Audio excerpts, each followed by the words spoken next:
Образовен систем кој покажува бројни слабости. Амбиент на економска сиромаштија, демократија која се уште зрее, испревртен систем на вредности, неповолно техничко-материјални услови во градинките, училиштата, факултетите, насилство и агресија меѓу учениците. Ова се само дел од проблемите во образовниот процес. Состојбата во образованието на сите нивоа, од предучилишно, основно, средно и високо, е на точка на вријање. Каде да ги бараме решенијата? Вечерва во 24 отворено дебатираме во еден интересен состав. Го најавувам прво министерот за образование и наука Арбер Адеми. Добро вечер. Добра вечер, добре дојдовте во студиото. Кому нема да му биде лесно во овој состав, тој е со 4 дами. Тоа е Елизабета Петрович, наставничка во основното училиште Ѓорѓија Пулевски. Добра вечер и за вас.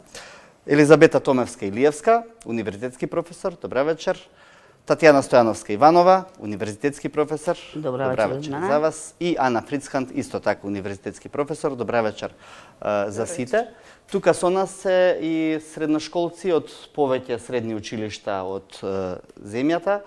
Им веламе добра вечер и за нив. Ќе бидат и тие активно вклучени во денешната дебата, бидејќи иднината треба да ги донесе и идните решенија на проблемите кои што се денеска актуелни. На почетокот одиме со она што можеби беше најактуелно, што беше и некаков повод за оваа емисија. Скандалозни видеа излегоа од македонските школи на социјалните мрежи, каде учениците дивеат и кршат инвентар. Тоа ја разбранува јавноста, но отвори сериозни прашања за тоа како и каде се воспитуваат нашите деца и што ова може да донесе во однос на идното образование. Во крвава пресметка беше избоден и малолетник, исто така во Скопје, во близина на едно училиште, избоден од 12 годишно дете. Изолирани случаи или не, но ја покажаа грдата слика на морално воспитно-образовните пропусти кај младите. Каде е проблемот и како да го решиме? Министре Адеми, вас ќе ви дадам збор. Најпрви, уште еднаш ви благодарам на поканата. За прв пат учествувам во вашата емисија, но денешнава емисија уште е позначајна за мене, бидејќи е посветена на теми поврзани со состојбите и перспективите на националниот образовен систем, а секако дека образованието секогаш е актуелна тема и секогаш има нешто што да се каже и да се слушне.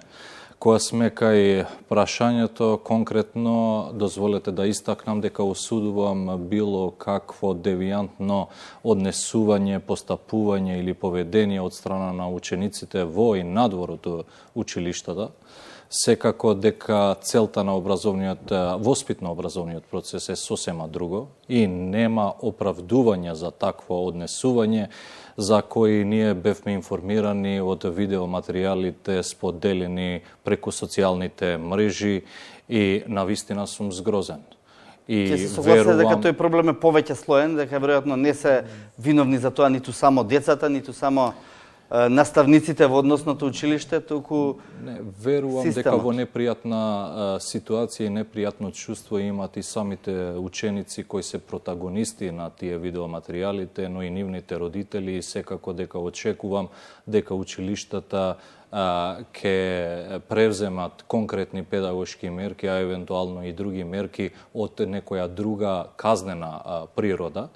Министерството за образование и наука секако дека е одговорна во делот на креирање на политики, но училиштата и менаџментите на училиштата се на првата линија на фронтот со соочување со вакви појави и затоа не бадијала, не за џабе сме максимално посветени да ги зајакнеме кадровските капацитети во рамки на училиштата, вклучително зајакнување на стручните служби, ангажирање на педагози, психолози, социолози, стручни социјални работници, бидејќи тие се првата алка во рамки на нашиот заеднички механизам кој се справуваат со ваквите појави. Тие секако забележуваат оштетување на мебелот, на инвентарот, повреди на ученици и така натаму и реагираат и реагирале до сега и Министерството за образование и наука им стои на располагање ако имат потреба за поддршка, помош или советување,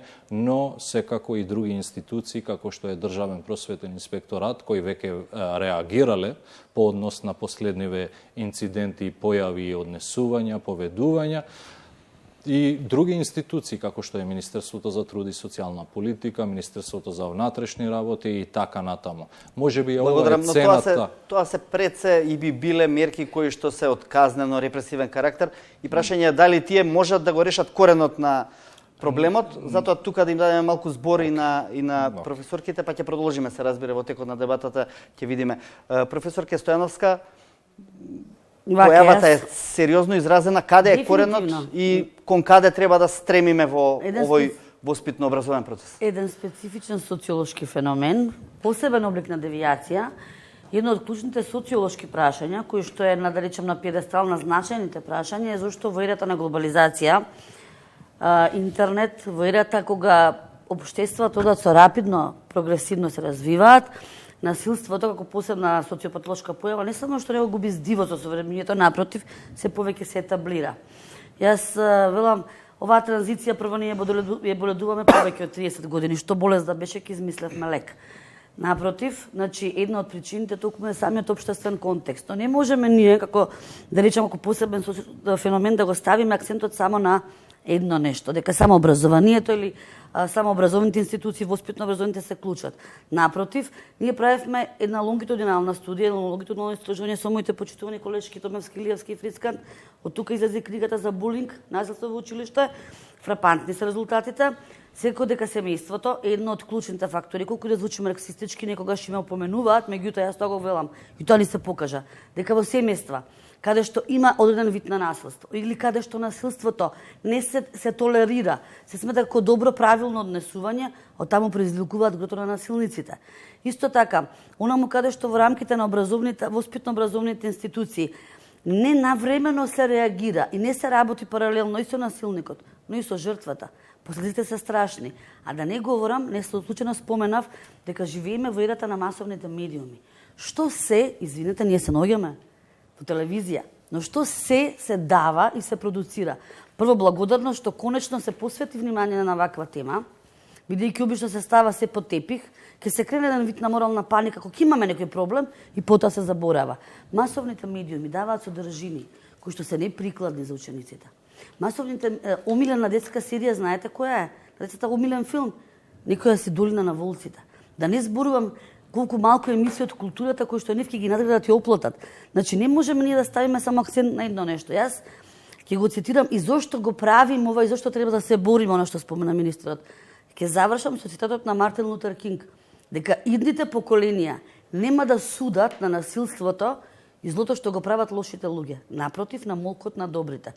Ова што сите ние треба да го направиме е за да после 15-20 години, кога овие генерации ќе пораснат, нашиот внатрешен судија, нашата морална внатрешна судија совеста, да ни биде мирна, дека нешто сме направиле за тие генерации, бидејќи не смееме да изгубиме ниту една генерација. Фрицкант? Па, апсолутно и јас се надоврзувам на комплексноста на феноменот. Прво, психолошки, ако погледнете, морате да појдете од самиот поединец. Зошто токму одредени поединци учествуваат во различни форми на насилно и агресивно однесување, а некои други не. Значи, апсолутно, за да се разреши и да се превенира еден ваков комплексен феномен, мора да ги земете предвид сите фактори кои што го предизвикуваат. Значи, и самиот поединец, и семејството за кое што веќе стана збор. Училишната клима, не може да се амнестираат училиштата секако. Така што, колку е таа безбедна, како ја прецепираат учениците, дали се среќни таму, дали се задоволни во своето училиште, дали се чувствуваат безбедни. Какви им се вртничките интеракции? Колку се тие самите отворени, подготвени да зборуваат за тоа што ги мачи ако евентуално се соочуваат со таков проблем, бидејќи видите во праксата покажува и низ истражувања покажуваат дека некогаш родителите се тие што последните знаат дека нивното дете е жртва на меѓуврсничко насилство. Зошто? Затоа што жртвата долго време избира да молчи наместо да каже и на тој начин активно да се фати во костец да се избори со таа состојба во која што се наоѓа. Така што и медиумите се тука, значи буквално и целото општество. И местото каде што расте и се развива поединецот уште од најмалиност, какви модели на идентификација гледа, со кого расте и како се социализира. Така што навистина прстот не може и не треба да се впери само во одредена алка и да се префрли вината само родителите се виновни или само медиумите или само училиштето, туку навистина мора комплексно да се тргне. Некогаш е поединецот. Јас го поставам тоа прашање. Зошто одредени поединци, а не сите? Ако би било нели генерално дека тоа е проблем на адолесценти, на нивно однесување, така што навистина апелирам кон тоа да колку што е самиот проблем сложен и предизвикувачки, да така сложено, комплексно и длабоко се навлезе во неговата анализа, ако сакаме навистина да го решиме од кора. Благодарам. Работиме ли воопшто на секој во својот сектор на она што се вели превенирање на ваквите состојби? Петрович, ве прашувам вас, вие предавате на дечиња, на деца, на возраст од 0 до 4, односно од 1 до 5 одделение. Посветувате ли внимание на токму на овој сегмент, бидејќи утрешнината донесува токму тие деца да бидат носители на активности кои што не се доволно или морални, или се со физичка сила, со употреба на физичка сила, значи насилство. Од каде го учат тоа? Кој им всадува тоа? Дали вие недоволно добро го превенирате системот внатре кога се создаваат овие деца? Значи проблемот е системски, сосема се сложувам. И мораме да посветиме внимание на индивидуите, значи на децата, меѓутоа исто така на семејствата, примерно, а во училиштата примерно воспитува паралелката. Значи тоа е она второ семејство во кое ако има здрава клима, ако наставникот изгради една клима на поддршка, на меѓуврснички релации, мислам дека тогаш добиваат сите и дека тогаш всушност воспитуваме. Во таква средина, мислам дека и оние деца кои се од дисфункционални семејства многу добиваат, затоа што тие го добиваат алтернативното огледало и можат утре да се развијат, да пораснат во успешни луѓе. Она што јас го забележувам, мислам и сите мои колеги, ние многу често трчаме низ програмата и многу повеќе време се посветува на образованието, а не на оној воспитно-образован процес. И мислам дека училиштата треба навистина многу да воспитуваат, да се погрижат. Ќе ја цитирам Фриц Кант што рече: среќни ли се доволно во училишната околина децата? Мислам дека не. И зошто не? Мислам дека не се. Она 100 годишна транзиција сите не дотепа и мислам дека училиштата, нашата општествена реалност се присликува многу добро во училиштата. Насилник не се станува преку ноќ. Ова е еден симптом кој ни покажува колку ни е болно општеството. И би спомнала тука и уште еден феномен, тоа е семејството кое некогаш не умее да воспита.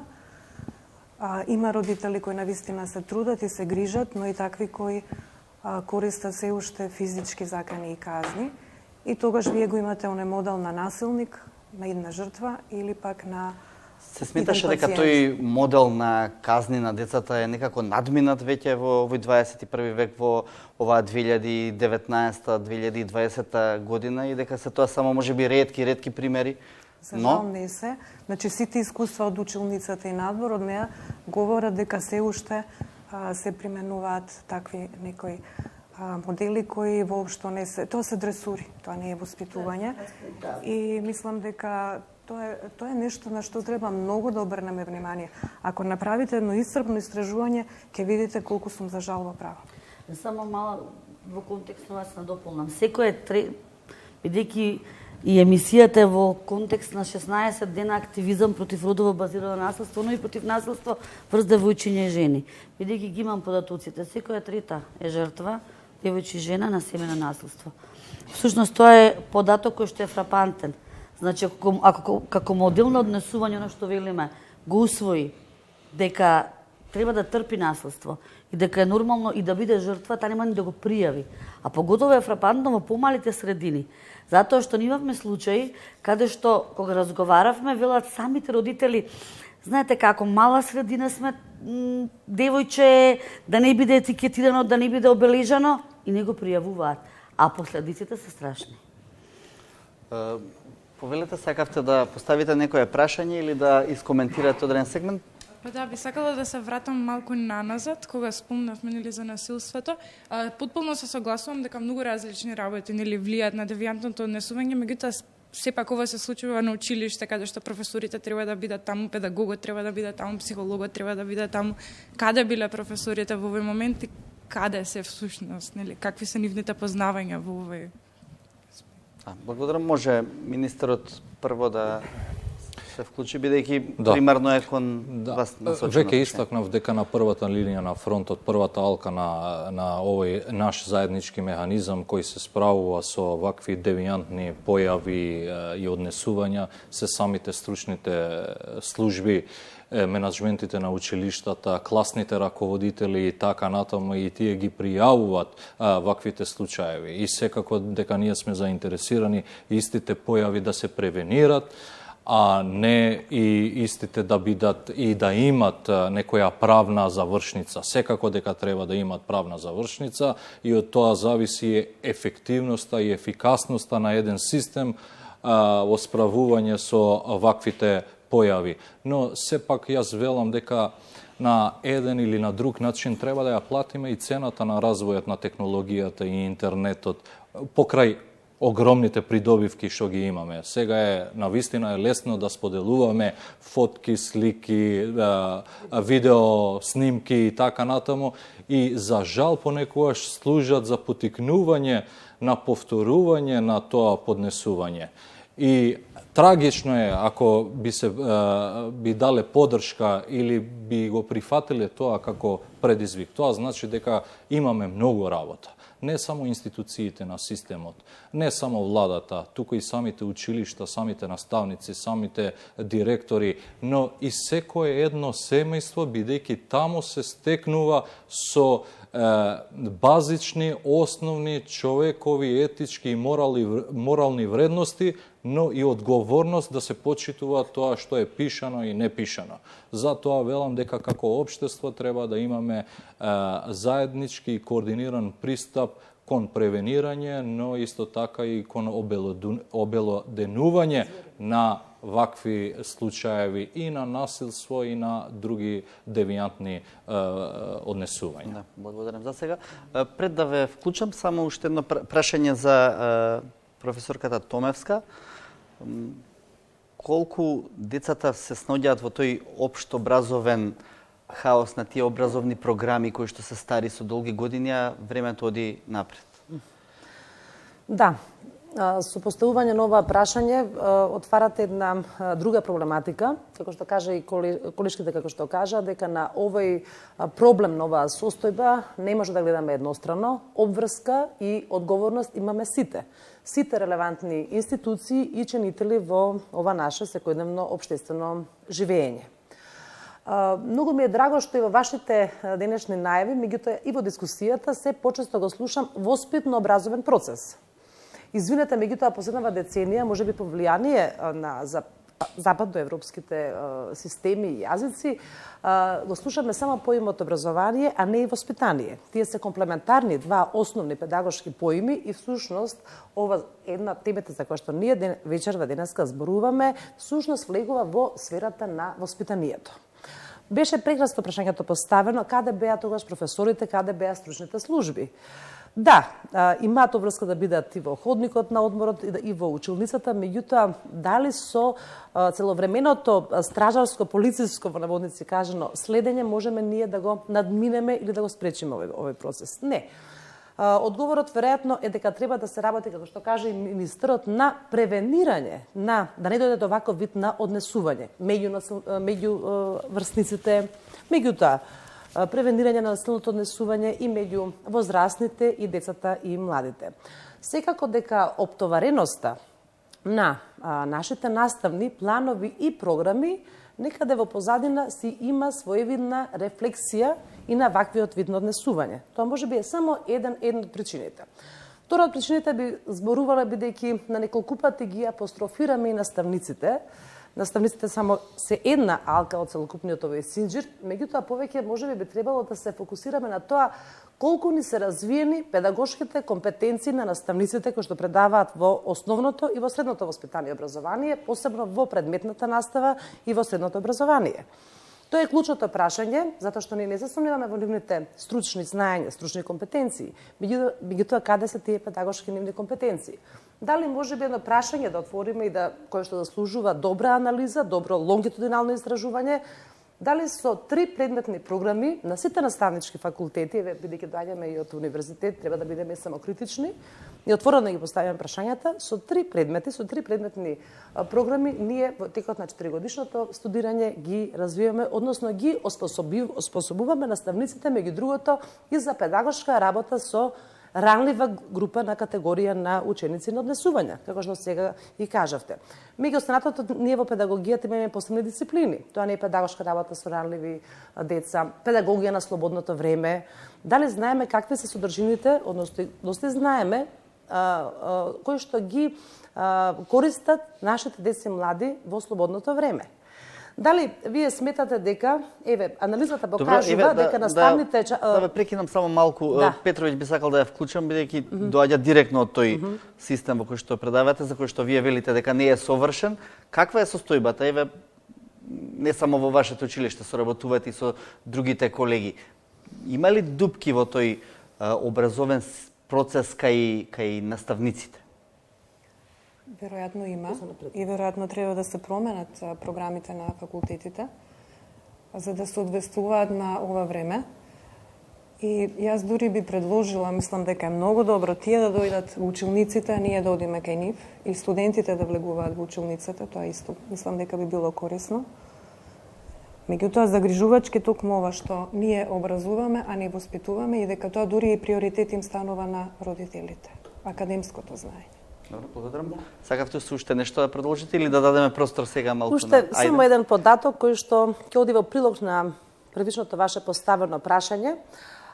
Сегашната актуелна настава според наставниот план за мајчини јазик во прво оделение вели дека ученикот, кој што знаеме дека во 9-годишното основно образование започнува законски со навршени 5 години и 8 месеци, има годишен фонд на часови 828, односно има 23 наставни часа во текот на една работна недела. Може би треба да направиме, да отвориме и прашање дека дали со ова што сега го имаме како концепт на основното и на средното образование и високото, ако сакаме, дека со многу постигнуваме малку. При тоа, дали треба ние да ги чекаме само часовите за оделенска настава, заедница или популарно наречените оделенски и класни часови, кога само таму ние треба да разговараме, да објаснуваме, да дебатираме, да се соочуваме со токму проблеми од воспитанието за вакви видови на однесување, или можеби секој наставник, доколку има доволно знаење и компетенции, тоа треба кроз курикуларно да го прави преку содржините, активностите и во своите наставни предмети кои што ги реализира. Така да кажете, и со 7 часа на ден учениците едноставно не можат да го задржат ниту концентрацијата, веројатно сакаат и да исфрлат некои од тегобите кои што им се создаваат во процесот на настава и учење. Повелите. Навистина е значајна тема тоа што ја покренува почитуваната професорка, но ние сме поборници на политики кои се креират базирани на податоци, на анализи, на истражувања од кредибилни институции и организации. Професорката, но тоа го испуштев да го кажам на почетокот на емисијата, дека и да побаравме подобро друштво денеска во вашата емисија не сме можеле да најдеме, но професорката секако додека го изработивме Закон за основно образование, сме биле во постојана комуникација и со професорката Татјана и со професорката Ана и сме ги споделиле податоците што ги имаме. Велам, а ретко се прави целосна анализа на националниот образовен систем. Но ние тоа сме го направиле оваа година, за да знаеме кај се нашите јаки страни, но и слаби страни на националниот образовен систем. И тоа од страна на кредибилна институција. ОЕЦД и УНИЦЕФ. ОЕЦД е организаторот и на ПИЗА тестирањето. И ОЕЦД е ангажирана како институција за да направи таква анализа и во многу поразвиени економски земји, други земји. И податоците покажуваат дека нашите деца до 14 годишна возраст имат повеќе од 900 часови. 900 часови, односно година и пол помалку образование во споредба со нивните врсници од земјите на ОЕЦД и европските земји.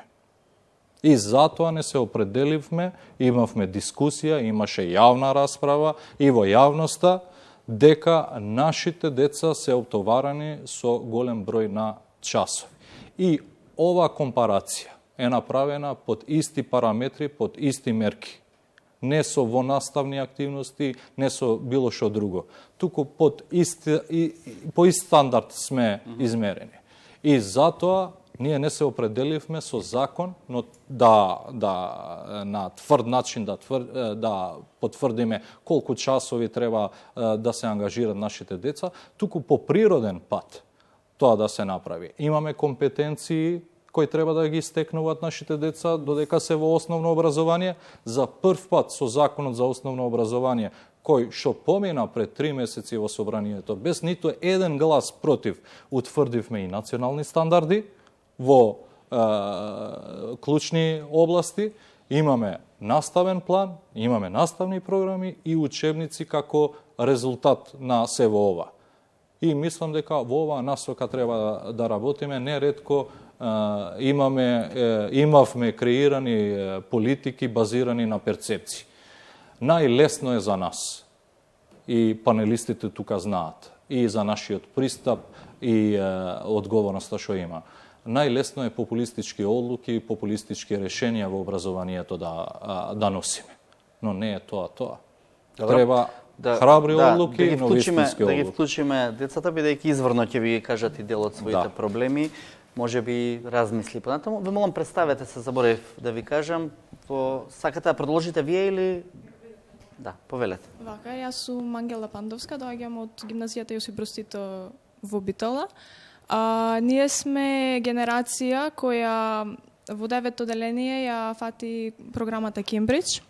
На некој начин ние го повторувавме 8 оделение и ни направи бариера помеѓу 9 оделение и прва година, каде професорите нема доволно разбирање код нас, дека ние тоа што го учевме во прва година сосем ни беше нова, не ни беше нешто познато веќе од претходно учените години. Затоа што од 8 оделение ние учевме стара програма која ни беше баш на наша возраст, што можеме да ја сватиме, а веќе со воведувањето на Кембридж програмата веќе ни се повторува некои работи и немаше доволно објаснување.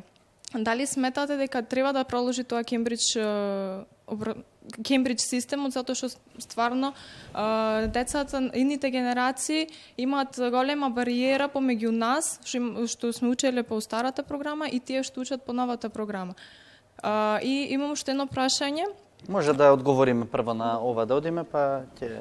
Пак велам дека треба да се осврнеме и да бидеме посветени, да видиме што ни велат податоците, анализите и каде сме ние како земја во споредба со другите земји и во насока на модернизирање на наставните програми. Јас ќе се обидам да го парафразирам анализата на ОЕЦД за Кембридж наставните програми. Тие велат во анализата дека се позитивни од повеќе аспекти. Наставните програми од Кембридж потикнуваат критичко размислување и креативно решавање на проблемите. Но имаме и мани. Сме направиле и грешка. Треба да бидеме отворени пред јавноста. Во 2014 се воведува Кембридж и тоа од прво до трето оделение. Значи, тие деца што биле во трето оделение, во прво и второ оделение не учеле по тие наставни програми. И има еден геп. Во 2015 од четврто до шесто оделение, тие деца во шесто оделение во 2015 што биле, од прво до пето оделение не учеле по Кембридж. Уште поголем геп. И во 2016 од 7 до 9 оделение. Што значи тие деца во 9 оделение, од прво до 8 оделение не учеле, не следиле настава по Кембридж. Во тоа насока е направена грешка и ова е нотирано во извештајот на ОЕЦД и УНИЦЕФ. Потоа, втора, да кажеме, како пропуст наша од страна на институциите е дали сме имале доволни обуки за наставниците. И дали сме нашите компетентни стручњаци сме ги вклучиле. Со сета почит, министре. И тоа. Ќе кажам и за законот. Учествувавме, морам да кажам, морам да се вклучам, затоа што на вистина после долго време имаме закон, уште во член 1 вели воспитно образовен процес. долго разговаравме, мислам дека доста е постигнато во контекст на подобрување на воспитанието, образованието, закон за стручни соработници, и тоа би го пофалила. Но имаме изгубени генерации, изгубени години, каде што образованието не беше на пиедестал на кој што му доликува. А без образование ниту може да зборуваме за квалитетно здравство, ниту за инженери и така натаму и така натаму. Базата, ние не можеме да градиме пластично кажано куќа, да го правиме кровот ако нас темелите ни се. Оно што јас забележав на претходниот систем и што сметам дека со сета почит на нашите пријатели и од УНИЦЕФ и од сите кои што сака да ни помогнат, знам дека е добронамерно. Но ние треба сите тие работи да ги прилагодиме на нашиот културен хабитус. На нашето, бидејќи имаме доволно компетентни лица, стручни, кои што се квалификувани и квалитетни да кажат докаде методолози, методичари, кои што едноставно работат на таа проблематика и кои што не беа консултирани со години наназад, да се прашаат затоа што и затоа не се случуваат вакви проблеми и затоа имаме потоа дупки во знаењето и затоа имаме резултати кои што нас потоа не фрапираат. Мислам дека базата нас треба да не бидат, ние имаме квалитетно образование. И јас стојам на тоа. Квалитетно во смисла и квалитетен кадар, кој што се занимава и со истражување, ние работиме со години. Значи, еминентни, признати и познати стручњаци кои што не само тука, значи се признати, се визитинг професори во светот кои што ги признаваат. Треба да се искористи. Јас не го љубам зборот експерт, во Македонија денеска секој за што е експерт, но научници признати и познати на тоа поле да се консултираат, а потоа странските искуства, тој што се добри практики, да се применуваат, но не да бидат наша основа. Ако можам да се надовршам. Кембридж, само според анализите, требаше ли да го укинеме Кембридж или тука беше проблемот на дадените пари, па рековме ајде сега да не ги враќаме парите Образованието нема цена. За тоа прашувам. Иако сме инвестирале, ако констатираме дека нешто не вроди со плод, секако дека треба да се преиначи. 194 факултети имаме, министре, 127 средни школи. Кој е тој гап? Бидејќи зборуваме за наставните програми и за овие теми можеме да поразговараме отворено. Да, добро, подоцна за тие. Ние велиме изгубени генерации, се сложувам. И затоа велам, најлесно за мене како министер е да донесувам популистички одлуки. Што сакат учениците? Сакат намалување на број на часови. Да им дадеме. Што сакат наставниците? Намалување на фондот на часови, на неделно ниво или месечно ниво. Да им го дадеме. Што сакаме? Намалување на број на предмети. Да го направим. И што сме направиле, Чадиковски? Ништо не сме направиле. После изборите јас би требало да бегам од Министерството за образование и наука, свесен дека сум упропастил се. Затоа велам базирано на податоци. И кај резултатите сега велам пак не губиме. Поттикнувачки се резултатите. Само во делот на науката, бидејќи кога зборуваме за Кембридж наставните програми, не се по сите предмети. Тие се во математика и наука, природни науки. Хемија, биологија, физика и природни науки. Значи, само од резултатите на ПИЗа, потоа подоцна ќе имаме можност да си поразговараме. Ние сме на второ место со најголем скок според ПИЗа резултатите во делот на науката. Со 29 поени... На кои предмети? Наука. Во областа на науката, кај се Кембридж наставните програми. Со 29 ПИЗа поени повеќе во споредба со резултатите од 2015. Со најголем скок, втори сме, само во областа на науката. Што нашиот образовен систем, сепак велам се дека се движи во вистинска насока. Не, и со законите, и со обуките, и со сериозно подготвување за да бидеме пообјективни, да имаме пообјективен резултат и така натаму. Добро, малку парламентарни бидете, сакаат и децата да кажат. Да. Велите дека во природните науки, во математиката, најчесто тој скок е во ПИЗа тестирањето. Но зошто прводеленци, не мора прводеленци, од прво до четврто деление учат физика и хемија, што воопшто нема врска со нивниот наставен програм и не може да ги сватат тие дефиниции што се напишани во учебникот. Многу потешко му оди на тие ученици отколку нас да ги учиме, например, Њутоновите закони, да учиме нешто поврзано со физика, со хемија. Не се доволно обучени наставниците од прво до петто оделение и затоа предават предмети и наставни програми што воопшто немаат врска.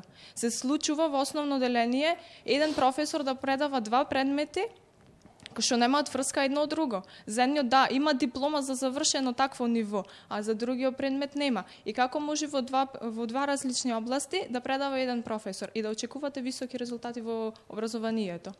Дека имаме подобри резултати, тоа е непобиен факт.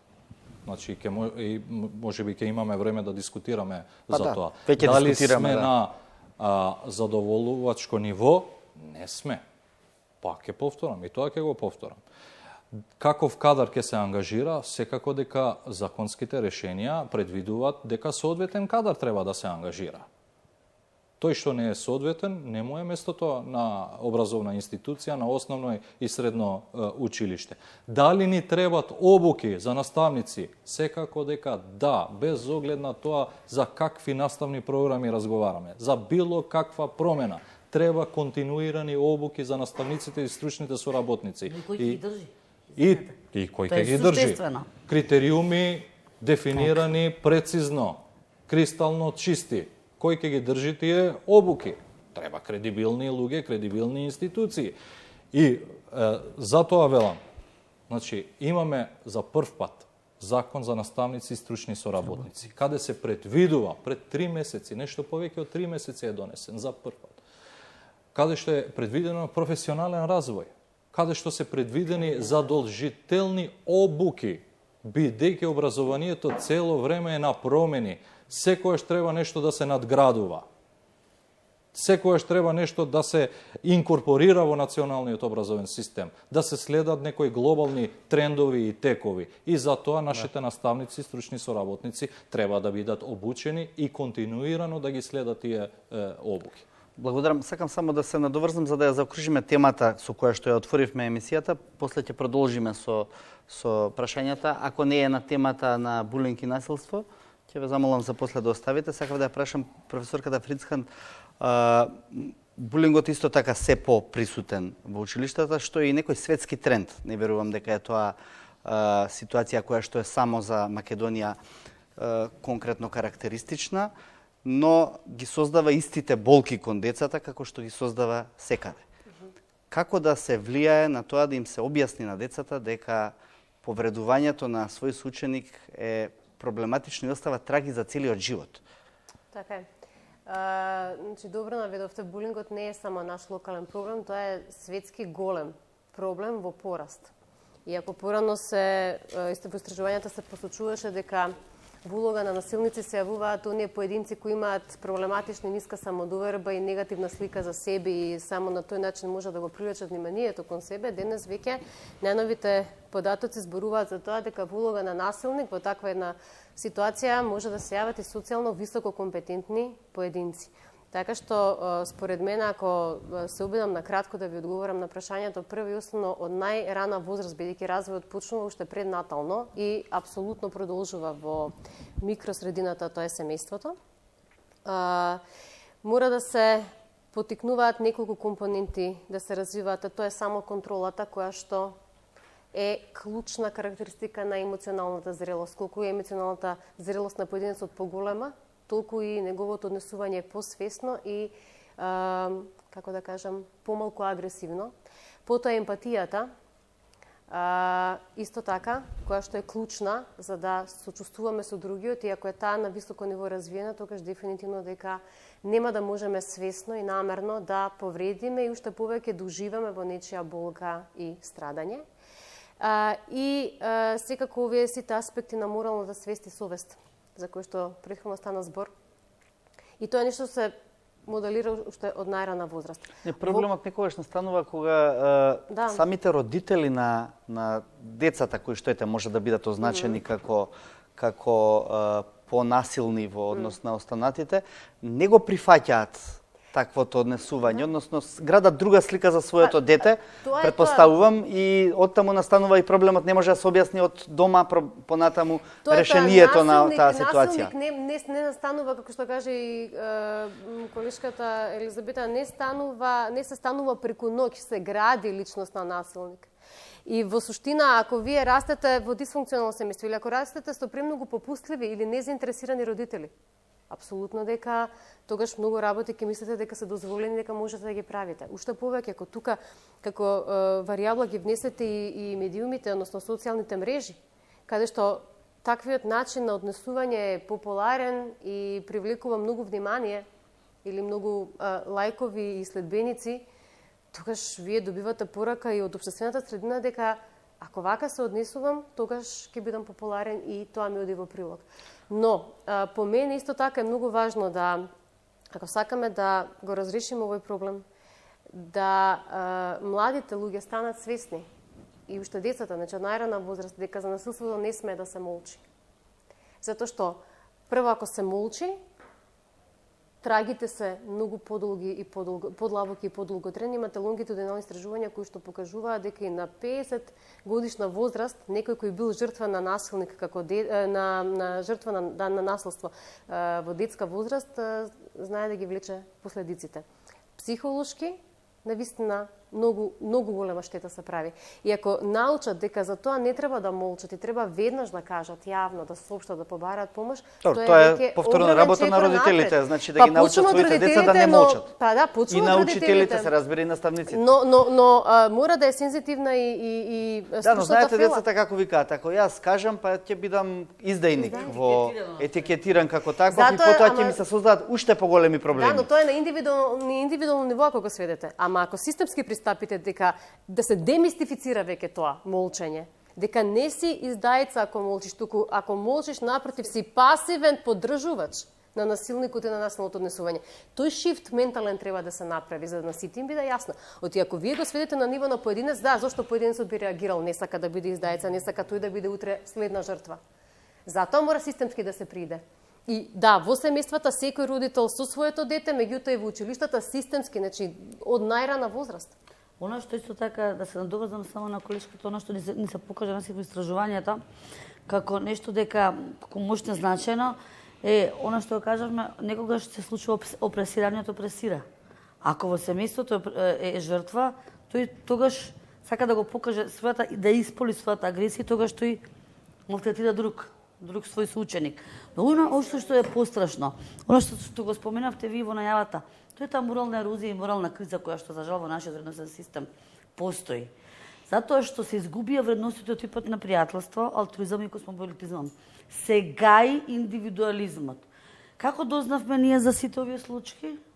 Кај средношколците? Преку снимките. Зошто, додека се случувал тој немил настан, тепачка меѓу соученичките, место да снимаат, не повикале помош.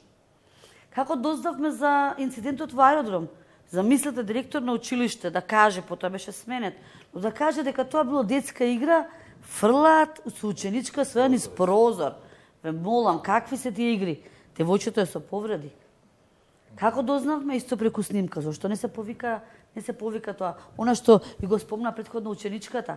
Значи, ние треба да ги јакнеме вистинските вредности, да препозна, да се тргне настрана на тој индивидуализам, пријателството, позитивните морални вредности мора да ги всадиме уште од најрана возраст, за да тој не биде егоист и да гледа ова, ќе кажам пластично, сеир од страна, да се тргне од се, ги оснима тоа. Не треба да повика помош. Да ги бидејќи ако критичкиот став апсолутно кај многу е битен и тој е како клучен. За тема? Да. Добро, само нагоре микрофонот за темава има прашање. Колешката, представете се, само ме молам, минатиот пат не се представи. Јас сум Милена Тодорова. Би сакала да кажам за децата кои стојат од страна и само снимаат и не превземаат никакви мерки.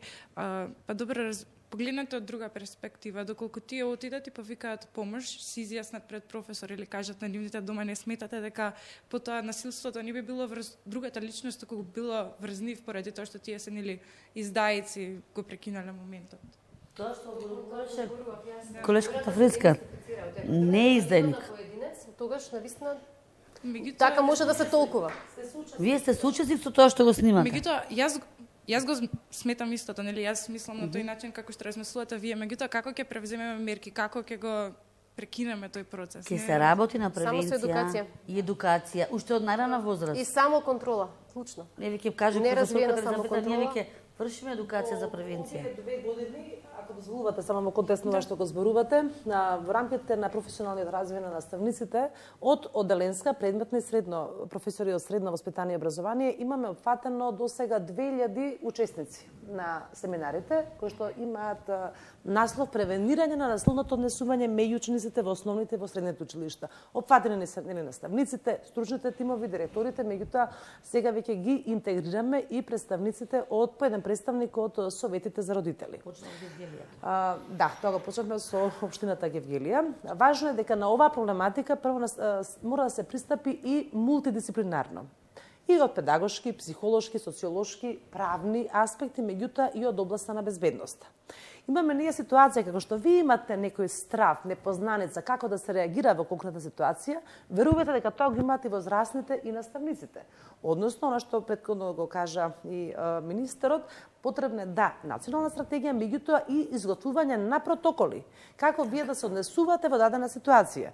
Ние свесни сме дека имавме голем број на обуки за разрешување на конфликти, медијација меѓу врсници, безбедни училишта, меѓутоа и покрај тие голем број на обуки се уште имаме информација од истражувањата дека вие како ученици на таа возраст не имаат развиено знање и компетенции и да препознаат и да прават разлика меѓу вербално насилство, физичко, сајбер, психичко и сексуално насилство. Најчесто на кого тоа го кажуваат? Го кажуваат прво на своите врсници, а потоа на некои од професорите, наставниците во кои што имаат најголема доверба и потоа трето рангирани ни се семејствата. И знаете каде се додека нашите претпоставки беа дека најголем дел од тие видови на несакани на насилно однесување ќе се однесуваат или во кафулињата или во јавниот превоз. Нашата хипотеза за жал отиде во еден друг правец дека најголем дел од насилствата ни се случуваат во најзаштитената просторија, а тоа е училницата во училиштата, за време на малите и на големите одмори, бидејќи тука се чувствуваат најбезбедно. Резултираат со претходна пресметка на социјалните мрежи и тука е еден од аспектите. Меѓутоа, и кога се кажува на семејствата, поточно се потенцира во помалите средини, како што кажа претходно и колешката Татјана, дел од родителите не сака да говорат, да го ставиме овој проблем под тепи, бидејќи ќе бидеме етикетирани, а и кога се пријавуваат во МВР, во сектора за превенција, многу пати не го кажуваат својот идентитет. А ако немаат идентитет, споделено не можат и да пристапат на терен. Спомнавте дека професорите одат на обуки, конкретно нели за оваа тема, за булинг, меѓутоа колку тоа тие го применуваат, тоа што одат на обуки, колку тоа го применуваат во самата училна и со децата? Обуките, се рековме, 2000 професори до сега опфатени за стручни служби, а ги има уште 100 пати повеќе, затоа што ние во 9 општини до сега сме вршили на дел од професорите и индивидуално. Веќе имаме општини каде што, како што се општине Готиново, Ландово, Гевгелија, Кавадарец и општини кои што и во нивните, бидејќи имаат можност нели за во рамките на курикулумот 20% да внесат од локалниот, го внесуваат затоа што веќе дел од нив на терен се соочиле тоа и реагираат согласно препораките и стандардите. Односно, препознале и почнуваат да работат и со жртвите. Ние не измислуваме топла вода. Како што кажавме, добрите европски практики треба да ги примениме на нашето културно поднебие и да работиме на превенција. Јас стојам на онаа старата, подобро да се спречи отколку да се лечи. Само на тој начин ние ќе имаме вистински здрави генерации, бидејќи се залагаме сите она и за квалитетно образование, образование кое што ќе даде знаење, но и воспитание, бидејќи само здрави генерации и квалитетно изградени морално се предуслов за здраво општество.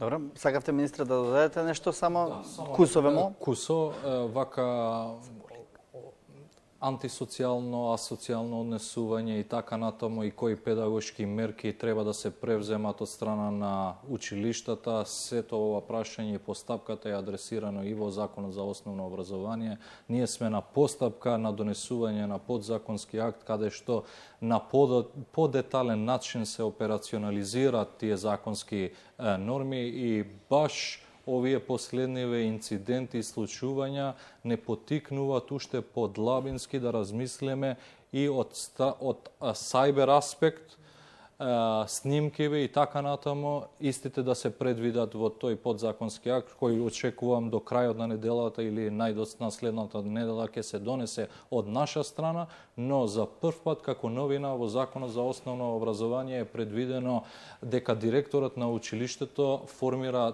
тим за поддршка, кој ќе работи не само со децата кои манифестираат антисоцијално или асоцијално однесување, девијантни однесување, поведенија и така натаму, но и родителот, и старателот, и наставникот.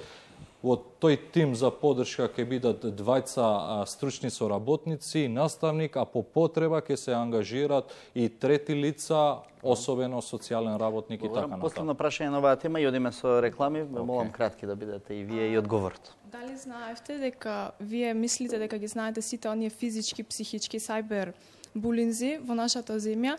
Не се 90% не ги знаете. Затоа што има многу случаи кои веќе се скриени и никој не ќе да ги покаже.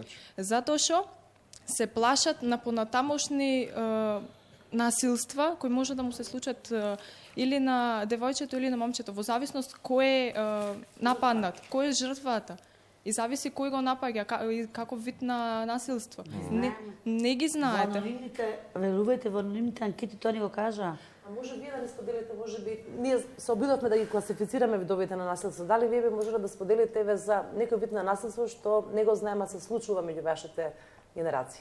Па, да се случува, не ја кажувам личноста која е. Не личноста, за видот различен од овие видови на насилство. Емоционално?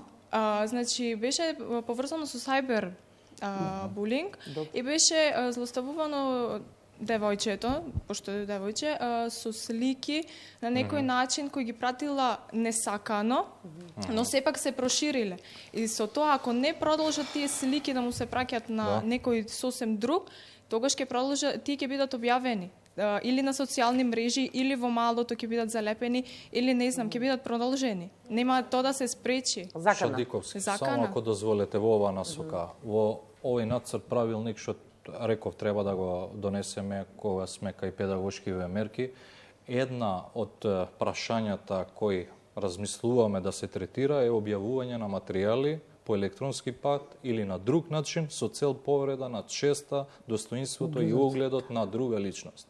Ова баш се однесува на ваквите прашања, но тука има елементи и за не само за изрекување на педагошки мерки.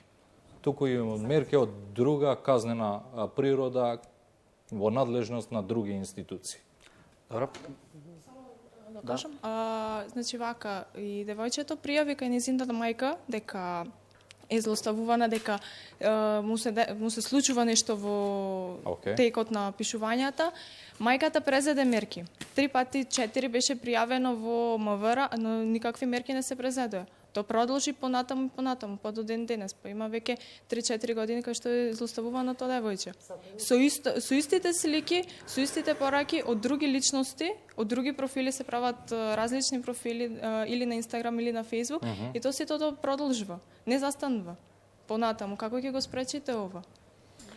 Не, институциите... Ова е прашање секако и за МВР, бидејќи сајбер криминалот претпоставувам дека најтешко се го откриваат и тоа е прашање за некоја, претпоставувам, друга емисија, бидејќи вие не би можеле да навлезете во тој сегмент, но секако мора да се реши. Тука повикувам реклами и се враќаме во студиото. Повторно во студиото на Телевизија 24 на тема образование разговараме со нашите соговорници од факултетите, од основните, средните училишта и министерот Адеми. Македонија беше повторно меѓу најлошо рангираните во неколку клучни категории кои ги оценува ПИСА студијата: читање, математика и наука. Да. има мало подобрување во однос на студијата од 2015 година, но заостануваат нашите ученици зад своите врсници во земјите од регионот. Зошто е ова вака? Ова секако не е резултат за гордост. Вие знаете, во 2015 сме имале лош резултат. Јас би кажал и катастрофален резултат, но резултатите од последново ПИЗа тестирање велат нешто друго. Не мало напредување, туку значително подобрување и ова е факт и не може да се побие. Организаторот на ПИЗа тестирање ОЕЦД Македонија, Северна Македонија рангира една од земјите со поголем скок помеѓу две тестирања. И тоа со конкретни резултати. Во читање, ние сме го имале најголемиот скок со 41 поени. После нас е Турција со 37 поени. Во математика ние сме на трето место според скокот. Пред нас е Турција со 33 поени, Албанија со 24 поени, Северна Македонија со 23 поени. Во наука сме на второ место по скокот помеѓу две тестирања. Турција на прво место со 43 поени, Северна Македонија со 29 Добро, но на поени. таа ниска база што сме имале, сега да го истакнуваме скокот како некаква силна релевантност, не би преферирал. Не велам дека резултатите се одлични. Но дали имаме подобрување? Секако дека имаме подобрување. Замислите, ако еден ПИЗа поен би биле во полоша ситуација. Замислите. Но ова што го зборувате претпоставува дека ние сме во периодот поранешните слабости на образовниот систем сега се надминати? Не велам дека се надминати, но преку ноќ не можеме да бидеме прворангирани во светот или во 10 први позиции. Не можеме. Тоа нито е една земја, нито една држава не успеала така. Но дали се движиме во вистински правец? Се движиме во вистински правец. Резултатите покажуваат. Не дека јас се фалам со овие резултати. И велам дека не само овие работи сега што сме ги направиле во овие 3 години. Не. Мислам дека во подолг период добри работи што направиле и моите претходници и ние сега преку еден инклузивен пристап да креираме издржани, основани, истрајни политики кои ќе вродат со плод. И за да бидам искрен, дали ние би постигнале уште поголем резултат и успех, да, сум очекувал уште поголем резултат. Бидејќи така се подготвивме. Само замислете, во 2015 еден голем број на тестови биле празни или полупразни. Тоа е слабост од организацијски аспект. За ова тестирање сега сме имале и работилници, со сите ученици, со директорите, со наставниците, бидејќи сакаме да имаме објективната слика. И дали сме аплицирале? Јас лично сум покажал интерес Македонија пак да учествува и во следното ПИЗа тестирање, и во Pearls, и во TIMSS. Зошто ова го правиме? Навистина сакаме да имаме објективна слика. Кај се наоѓаме? Во споредба со другите земји. Што треба да превземеме? И мислам дека овие политики што сега ги креираме преку еден инклузивен пристап, оваа влада сега тоа што го прави, преку еден инклузивен пристап на креирање и спроведување на политики, ќе вродат со плод. Резултатите треба да ги почекаме, но не треба да се плашиме. И затоа, можеби некој друг во мојата позиција не би треба да го менува покажал. начинот на работа наставниците, министерството, школите, директорите За или овој учениците, резултат, за да се подобрат резултатите. сите треба да се ангажират. И меѓуинституционалната координација помеѓу МОН и другите образовни институции, и наставни програми, и содржините на учебници, и Бирото за развој на образованието во делот, и на обуките, професионален развој, и кариерното унапредување, и повисоките плати влијаат врз мотивираноста на наставниците и стручните соработници, се во купче, се повеќе фактори, повеќе причини, се во прашање кои влијаат врз мотивираноста и постигнувањето на поголем резултат. Добро, повелете. Најпрво, сакам да кажам дека во 2015 година ние сме рангирани на 68-то место од 72 држави на PISA тестирањето. Тоа е 4-то место позади. И Светската банка за човеков капитал покажува дека ние заостануваме во просек 4 години од учениците кои што учат во другите држави. Тоа е за 2015 година. Добро. Моментално на ова PISA тестирање се наоѓаме на 68-то место од 79 држави. Ја знаеме вашата фамозна изјава дека имаме скок во образованието, но дали не сметате дека едноставно на таа листа се додадени плюс држави, затоа што во 2015 има 72, а моментално има 79. Ние всушност не имаме некаков скок, туку едноставно се додадени држави на таа листа кои што се наоѓаат, на пример, една од државите е Доминиканската република, Косово. Ние треба да правиме напредок во однос на некои други држави отколку на некои држави кои што се, на пример, во Африка. Така, јас кога реков имаме еден од најголем скок, не спомнав позиција во рангирањето. Спомнав поени. Кои поени сме ги постигнале во 2015, во 2000-та и кои поени, PISA поени сме ги постигнале оваа година. И во поени. Само да ве коригирам. Во 2015 на 68 место по математика, на 69-то место во конкуренција со 72 држави. Буквално на дното. Буквално на дното.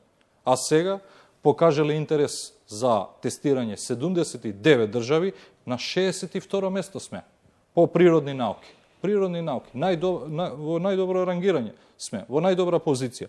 На 66 место по читање, на 67 место по математика. Кога има повеќе држави, а вие сте уште погоре, значи конкуренцијата уште е поголема. А вие котирате на некоја уште подобра позиција. Тоа значи резултатно споредба и со поените што сме ги постигнале, не велам дека има назадување, туку напротив е значителен напредок кој не велам дека сме постигнале одличен резултат. Имаме многу за работа. Имаме многу за работа. Повелете? Све што кажувате сте Представете се. Јас сум Дорис Христовска и се согласувам со сето тоа што кажувате, но тоа се само информација. Што правиме со праксата? Сепак директно ќе ве прашам, која е целта на нашиот образовен систем кој што во моментов опстојува на нашата територија? Дали целта е во средно образование кога ќе појдат учениците да не ја знаат таблицата, да не знаат да напишат некој просечен состав и да не знаат да читаат тишно на нивниот мајчин јазик? Директно ќе ве прашам, дали е навистина тоа целта? И навистина мислам дека овој целиот проблем не треба да остане во правта која несомнено ќе се крене ако направиме чекор. А времето полека, но сигурно изминува. Време е да ги направиме вистинските чекори за да не дојдеме до оној вистински дебакл. Благодарам на прашањето. Јас ке велам вака. Република Северна Македонија нема поголем ресурс од младите, од човечкиот капитал. И затоа треба да инвестираме во образованието на нашите граѓани. Дали имаме полиња со нафта? Немаме. Дали имаме значајни рудници со злато? Немаме. Дали имаме море? Немаме. Што имаме ние? Со што можеме да бидеме конкурентни на глобалниот пазар? Само со knowledge, со знаење, со иновации, со предприемништво, со наука, со истражување. И затоа треба да инвестираме во квалитетот на националниот образовен систем. И ќе ни треба време за да ги почекаме резултатите. Ова е поттикнувачки резултат. Но дали треба да бидеме задоволни? Не. Секогаш треба да направиме проверка. Една од новините во новиот закон за основно образование и државно тестирање. Зошто го вметнавме, го инкорпориравме во новиот закон за основно образование и не е ориентиран кон казнување на наставниците, стручните соработници. Да, не е ориентиран така. Само да имаме податоци за да ја знаеме состојбата периодично, па зошто да не и секоја година. Каде се наоѓаме ние? Какви политики треба да креираме? Какви активности и мерки треба да превземеме за подобрување на националниот образовен систем? Не треба да се плашиме за да ја знаеме објективната слика. И затоа учествуваме и во меѓународните тестирање, секаде и тука кај нас. Целта не е да произведеме кадар кој ќе биде конкурентен, не само во домашниот пазар, во глобалниот пазар, секаде. И Тогаш каде е затоа- праксата во образованието, претпоставувам ќе ве прашаат тоа децата? Праксата? Јас би прашала каде се вистинските реформи, каде е на вистинската промена во образованието, за да се постигнат тие вистински резултати кои што... Во кој правец? Сакате да зборуваме за деполитизација, департизација, бидејќи едно од прашањата за овој резултат на ПИЗа беше дали нашето образование е политизирано.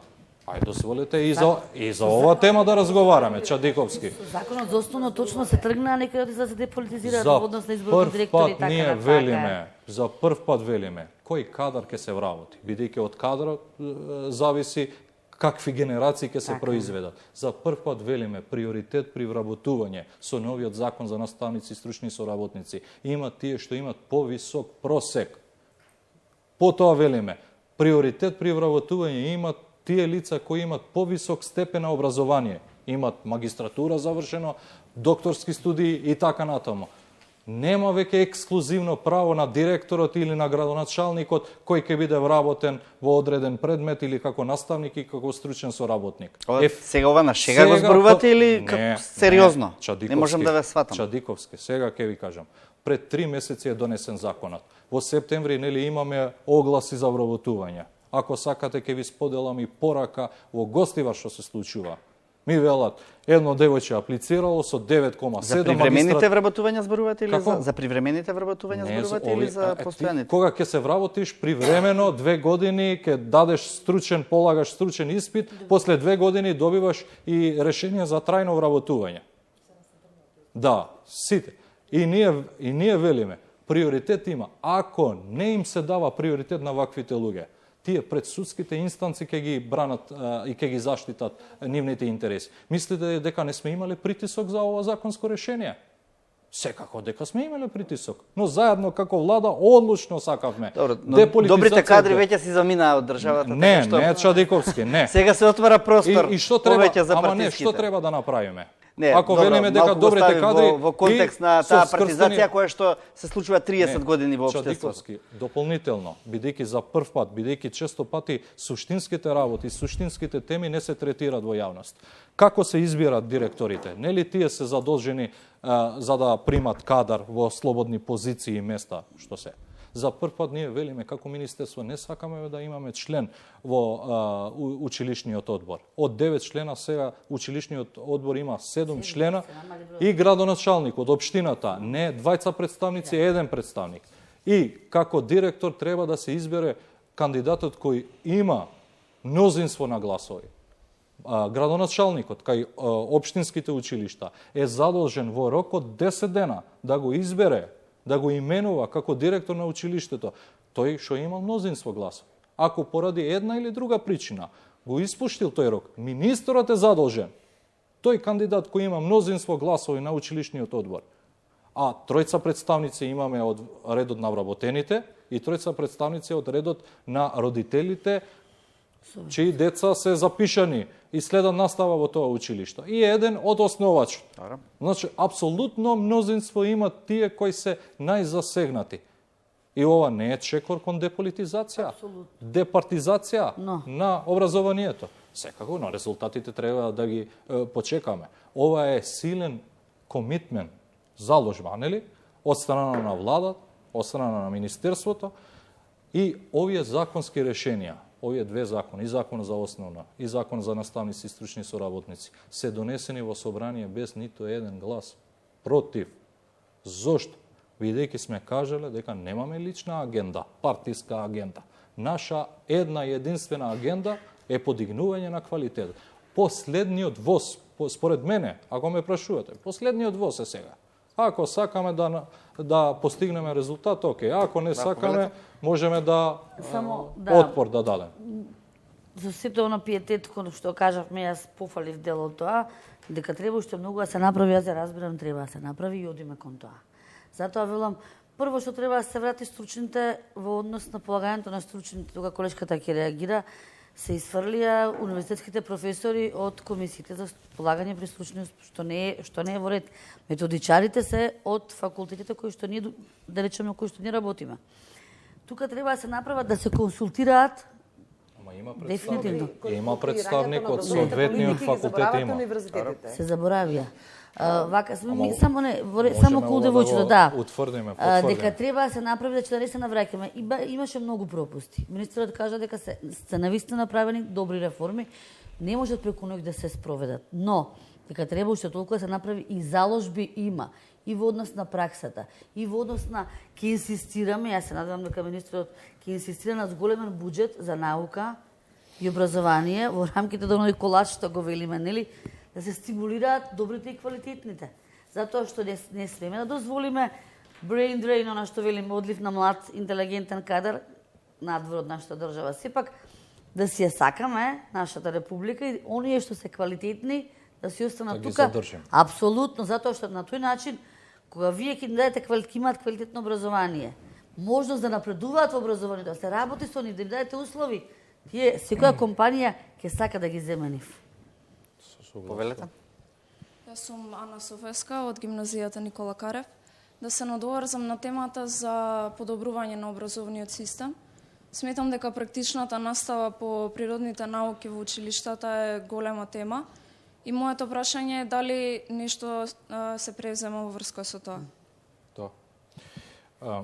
Ние сакаме системско решение на национално ниво.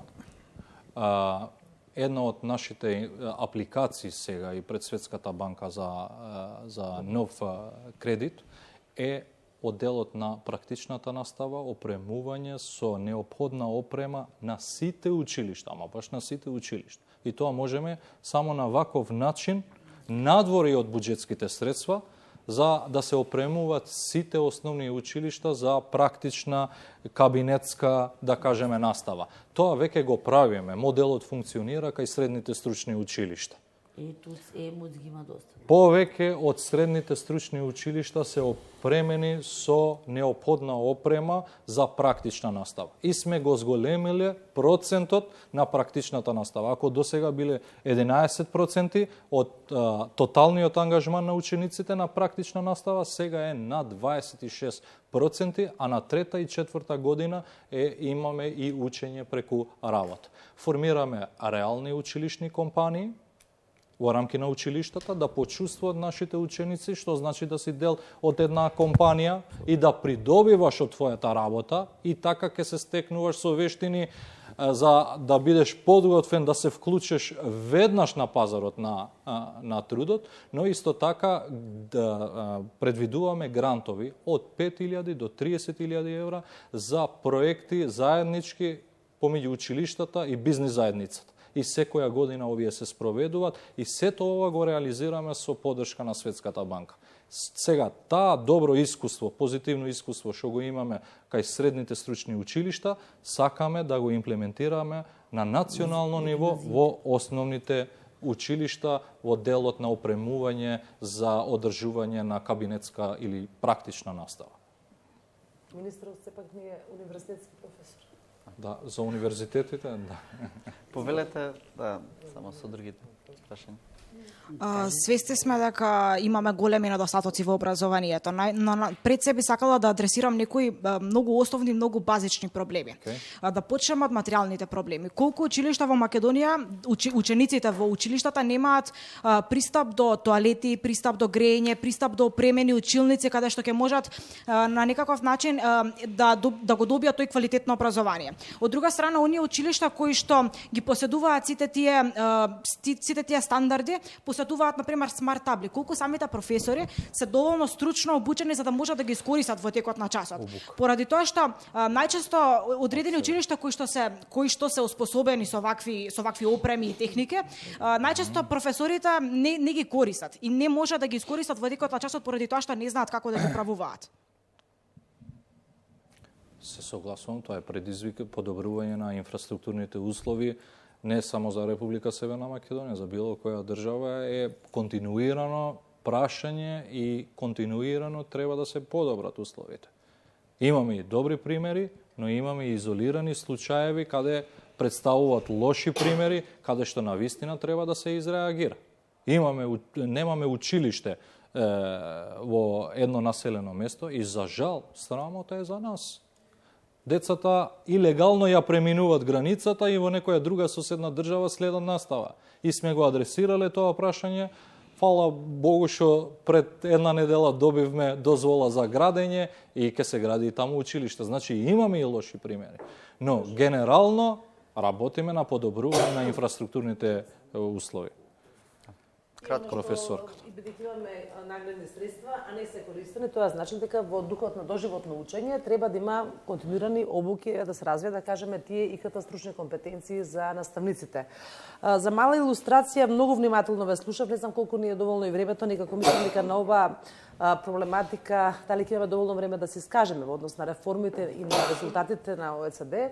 Во секој случај заслужува една пофалба вашата телевизија и вашата емисија што актуализиравте, би рекла, многу сериозни проблематики од областта на воспитанието и образованието. Меѓутоа, колку што анализирам, ние сега говориме за 3 клучни воспитно-образовни проблеми. Не сум сигурна дека многу добро ќе можеме да елаборираме и сите да добиеме еднаков простор во емисијата. Како мала дигресија од резултатите во ПИЗа, Финска и Полска во моментов имаат на 40% од наставниците кои што се магистри, а додека пак во нашата држава се само 4% во контекст на доживотното учење. Имено да, се сложувам дека резултатите и ова мало поместување што вие ги кажавте се за поздравување, меѓутоа во ниеден случај не треба да бидеме задоволни дека тоа се нашите посакувани резултати. Не. Така е. Посебно, да не заборавиме, како велите вие, со анализи, податоци, резултати, пред фактите и боговите молчат. Ако лонгитудинално направиме еден просек и се вратиме со децении наназад, да видиме какви беа резултатите пред 15-20 години, како се сега на нашите меѓународни тестирања, ќе видиме дека за жал, во нашата држава имаме намалување од година во година. Во однос на јазичната писменост, просечната, не и ова, да, меѓутоа не може да анализираме само на кварталот 3 години. Најдобриот резултат постигнат од нашата држава, од нашите ученици. За поздравување нас не одговара да не биде уште подобар резултатот, меѓутоа клучното прашање е всушност да не бараме виновници, да не се враќаме наназад, туку она што и сите ние се сложивме тука, што треба да направиме сите сериозно и посветено. Од ученичките многу баво истакна во однос на природните науки, односно индиректно тоа зборува за некомпатибилност помеѓу нашите воспитно-образовни подсистеми. Зборуваме за некомпатибилност и меѓу предучилишното основно, средно и високо образование. Меѓу другото, кога ќе спомнеме на сега еден поим реформи, сите сме малку алергични на истиот, учествуваме со, односно го примаме со една недоверба. Апсолутно реформи врз основа на добри анализи, на резултати, меѓутоа и прилагодување на систем на нашиот и образовен, и социјален, и културен аспект. Многу добро беше поставено, нотирано на вашето прашање. Ние треба да се запрашаме пред да започнеме да правиме сериозни реформи, а не ад-хок, парцијални реформи. Дали имаме ние цел, дали знаеме во кој правец треба да оди нашето воспитание и образование. Каков профил на личност, на граѓанин ние треба да создадеме. Тој што ќе биде конзумент или тој што ќе биде креатор. Ќе биде оној што критички ќе размислува или ќе биде само пасивен субјект.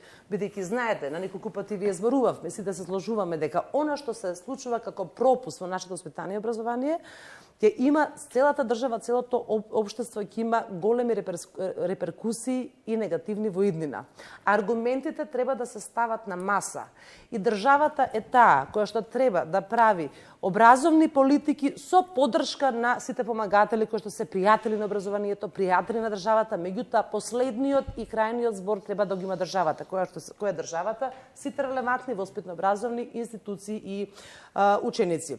Меѓу останатото, јас не би одела сега и во една анализа, го спомена и буџетот, веќе Стопанска комора искочи со најава дека е потребно зголемување на буџетот за образование во нашата ни држава. Меѓутоа, јас би поставила едно прашање, што се случи, се согласуваме дека нас не се потребни реформите за оние бомбастично најавувани во која што беше формиран еден голем експертски тим кој што работеше посветено 8 до 10 месеци. Елизавета, ми драго што ве видов денеска, бидејќи вие бевте дел од тим за основното воспитание и образование. Тоа беше 2018 октомври до јуни 2017 октомври до јуни 2018 Да, само молам побрзо да ја скратиме малку. Да, кога поентата е тоа дека направивме цел концепт, експертски тим составени од универзитетски професори, советници, оделенски наставници, кои што направивме цел концепт за реформирано основно воспитание и образование, анализа и ревидирање на наставните планови и програми од прво до пето оделение во оделенска настава и понудивме цел концепт на нови наставни планови и програми од прво и до трето оделение. Со планот? Ние се уште немаме одговори, бидејќи тие беа... А еве го министерот тука, зашто немате одговори? Беа ставени на јавни дебати. Не, имаме одговори, само треба да не прашате, ќе ви одговориме. На јавни зашто не сте им одговориле? И во кој што ни е драго дека во рамките во измените сега ове значи разговараме и ги ставаме аргументите на маса. Многу ни е драго што едно од тие предлог на реформи беше и тандемот, значи во наставата по физичко и здравствено образование од прво и пето оделение, меѓутоа тоа беше само едно од реформите, меѓу останатото. Да, една од целиот концепт, говориме цел концепт на основно воспитание и образование во кој што беа анализирани сите, бидејќи ние дали сакаме да учествуваме на меѓународни тестирања и убаво е да се споредуваме. Меѓутоа, знаете, кога ние се споредуваме, треба да ги знаеме и анализираме современите образовни системи кон кои што сакаме да одиме во Европа. Врз основа на сите тие сублимирани активност, анализи, компаративни истражувања, факти, се направи цел експертски тим кој што беше всушност номиниран од Министерството за образование. И одеда што правевме јавни дебати, програмите беа, значи, не дека беа, секоја работа може да биде добра и подобра. Наставници, педагози не беа вклучени, кои што беа како критички, нели, кои имате јавна расправа, добра. се и критички треба да бидете подготвени кога тоа ќе го целно насочени наставни програми, во кои што е многу важно во однос на резултатите на учењето. Стопиран овој процес на создавање на еве министерот да го прашам. Да ви одговорам. Да. Значи, само не толку екстензивно ќе не, апсолутно ништо не е стопирано, туку динамично и интензивно работиме, особено во делот на основно образование, бидејќи ова беше наменето за децата од прво до трето оделение. Но паралелно на тоа, ние работевме на анализа, сеопфатна, оверол, анализа на националниот образовен систем. И во таа анализа има одговори за ова прашање, за кој верувам, не само што верувам, сигурен сум дека професорката го знае одговорот и од анализата и мојот личен одговор за тоа. Значи, тоа што беше во склоп на тие препораки на ОЕЦД и УНИЦЕФ, ние сме ги инкорпорирале во новиот закон за основно образование. За тие прашања за кои има дилеми, кои не покажале резултати, да кажеме, во некои други земји, во некои држави, треба дополнително да се разгледуваат. Ете, например, намалување на бројот на часови по математика. Сите држави одат во насока кон зголемување на бројот на часови по математика, предлогот беше за намалување. Или спојување на ликовна уметност со музичка уметност. Ликовно образование, музичко образование, да, професорке, јас пред 2-3 недели во Париз бев во конференција на ОЕЦД. Значи, ова беше критикувано таму според сите како пристап. Значи, и не беше препорачливо за земјите тоа да го направат. Или спојување на природни науки со општествени науки на еден предмет. И тоа не е препорачливо. Тоа што беше добро, веќе е инкорпорирано. И заедно со професорките тука, заедно со академската фела, ние сме имали консултации во делот на драфтирање и ревидирање, и разгледување на амандманите, нели, во собрание. Инклузивен пристап и јас да ви кажам право, и јас сум се откажал од некои мои лични идеи. Ете, да кажеме, стручна матура, покрај државната матура, како што е во Германија или Австрија. Тие што се во стручно училиште да полагат стручна матура и да се запишат на високообразовни установи во тие области за кои што завршиле. Не да за електромонтер да завршиш, а да се запишеш на медицински факултет или медицина. И ми рекоа, мене лично ми рекоа. И ова е една од препораките. Значи, вие не сте Германија со 80 милиони жители. 2 милиони народ, тука сте и сега да ги лишите од правото некои деца да се запишат на една или друга област, тоа не. И јас се повлеков, лично јас се повлеков од тоа. Видете, во основа би требало да кажеме дека тука реформи кога правиме, не правиме врз основа на лична перцепција. Се извинувам, сакам да докажам, бидејќи кога веќе не зборуваме во однос на тоа дека морам да ви се заблагодарам тука. Од Министерството за образование. Меѓутоа, сепак кога се аргументира, вие да знаете дека зад вас има експертски тим кој што многу добро тоа може да аргументира и да контрааргументира зошто тоа ви е понудено или не е понудено, ме разбирате. И во крајна линија доволно е да превземеме се од надвор. Ние како држава имаме доволно потенцијал, доволно капацитет, се разбира секогаш со добрите анализи, со добрите пријатели кои што сакаат да ни помогнат, меѓутоа не заборавајте и националното стебло на експерти кои што можат и во функција на подобрување сите работиме. Оваа тема ќе бара уште една емисија, како што и кажавме на паузата и претпоставуваме дека ќе бара суштинска е навистина, но не можеме во овие минути да ја завршиме. Во тој контекст морам да кажам дека се направи крајно квалитетна, да речам, реформа во рамките на граѓанското образование, бидејќи се залагаме да живееме сите во едно граѓанско општество. Почитувани дискутанти, почитувани ученици од средните училишта, ви благодарам што бевте вечерва гости на Телевизија 24. Се надеваме и на некоја следна емисија каде што ќе навлеземе и посуштински и подетално во овие работи што ги загатнавте на крајот. Почитувани гледачи, ви благодарам, останете со програмата на Телевизија 24, следуваат вестите.